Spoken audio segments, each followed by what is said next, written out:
Hello, welcome to Gemstone Tarot weekend reading for the 8th and the 9th of May 2021. Okay, that's the right date. Yes, it feels weird to have the right date. Okay, I can't speak at the moment. Couple of facts, 1144 interesting and fun things that you need to know about. That is a weird one. That is a weird one. Cats don't meow to each other. They meow to get the attention of humans. But what about that thing they do when they're arguing with each other? You know, when they go like that, and they do that really weird caterwauling. That's kind of meowing. Okay. The richest man in history was Emperor Mansa Musa. That's a weird name. Mansa Musa, whose wealth is believed to have been around $400 billion when taking into account inflation. Trypophobia is the fear of holes, as the actress said to the bishop. The average lifespan of a redwood tree is 500 to 700 years old, while some coast redwoods have been known to live to over 2,000 years. They can grow to over 360 feet in height, which is 109 meters. That is a big old tree. Grizzly bears can hibernate up to 7.5 months. This means no eating, drinking, urinating or defecating. That sounds like one of my Netflix sessions. Okay, are we ready? We have the blanket on. There will be no eating, drinking, urinating or defecating. We're just stuck here, binging episode after episode. Let me know if you do the same thing. That's hibernating of sorts, isn't it? The average strawberry has 200 seeds on the outside, and it's also not considered a fruit. And a group of ferrets is called a business. How good is that? A business of ferrets. Oh yes. Right, I'm going to do a bit of Lenormand. I'm learning. I am learning. Okay. What do we need to know? What do we need to know? It's very windy today. I can see birds, you know, when they're kind of going on the thermals and then they just go off to the side. A bit like fish in the sea. What do we need to know? Ooh. Yay, I love that one. Oh, they're consecutive as well. Okay, so that illuminates that. Lots of stuff about flowers, people. We'll look at that one at the end. Okay, we get lilies.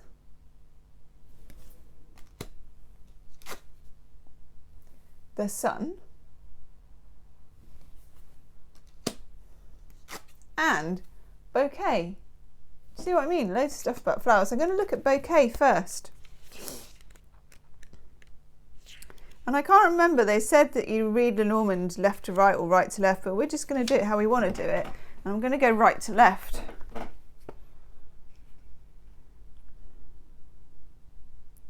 These lovely flowers have been carefully selected and tied with a bow and are ready to be offered as a gift to someone special. Giving a bouquet is a gesture of deep affection for a beloved friend, lover or family member. It's a happy card signifying intimacy, sincerity, harmony. It's a bit like the Knight of Cups, I suppose, and contentment in relationships. The sweet bouquet reflects your own feelings of gratitude, of confidence, and of clarity. If it follows a threatening card, such as Schrodinger's coffin, or the clouds, which it doesn't, of course, because it follows the sun, probably means that some difficulties understanding a situation will soon find clarity.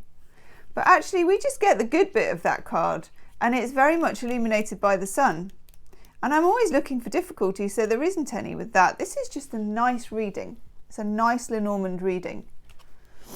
We're not going to kick it out of bed for eating, sleeping, urinating or defecating. Oh, maybe we will. The simple elegance of this white flower indicates peace and harmony. This is the lilies.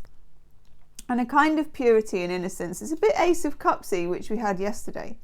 But at the same time, there's a sensual beauty.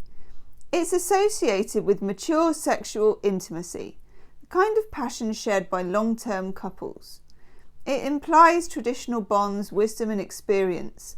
It can also relate to ideas, status or reputation passed on through heritage, legacies or ancestry.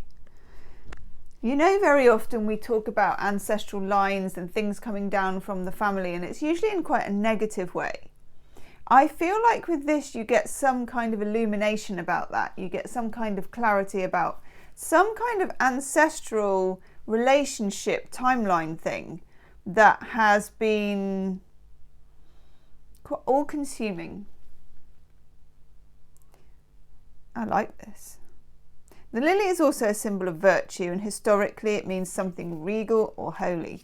And the sun is very similar to the sun in tarot. Hope is like the sun, which as we journey towards it, casts the shadow of our burden behind us. That's Samuel Smiles. The sun is a card of affirmation and positive answers where outcomes are in doubt. If it's near the birds, the rider or the letter, it's not. If it's near threatening cards, which it's not. But what it does is it kind of powers up the bouquet and the lilies. This is nice. You know, this, I'm not going to make it more complicated than it is. This is a kind of a gift from the universe about something which has been quite spirally, quite difficult, quite all-consuming, quite self-containing.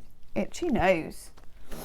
Let's have Belinda Grace, True Love reading card. God, it's rattling the windows. There goes a bird. Oh, good effort. That's a seagull, you see. Seagulls are quite good at controlling themselves.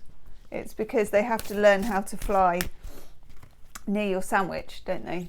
To take away your panini. Oh, wow. Well, it just doesn't really get much better than that. I took that one as well, and that's very nice. Because not all of these cards are nice, actually. That's what I look for in a love oracle deck. I like a bit of contrast. We get love. We can't really mess with that. And then I thought I'd try and mess with it by taking another one, because you know me. And we get connection. This is really nice. We've got the letter, we've got these clink of two glasses, we've just got two people dancing. Do you remember they talked about that kind of adult intimacy feeling? Now, it doesn't necessarily have to be a romantic relationship. For some of you, I am getting here the healing or the healing of a wound to do with ancestral things. And I want to take a shamanic. Oops, just dropped the box. I want to take a shamanic, what are these called? Mystical Shaman Oracle. Yes.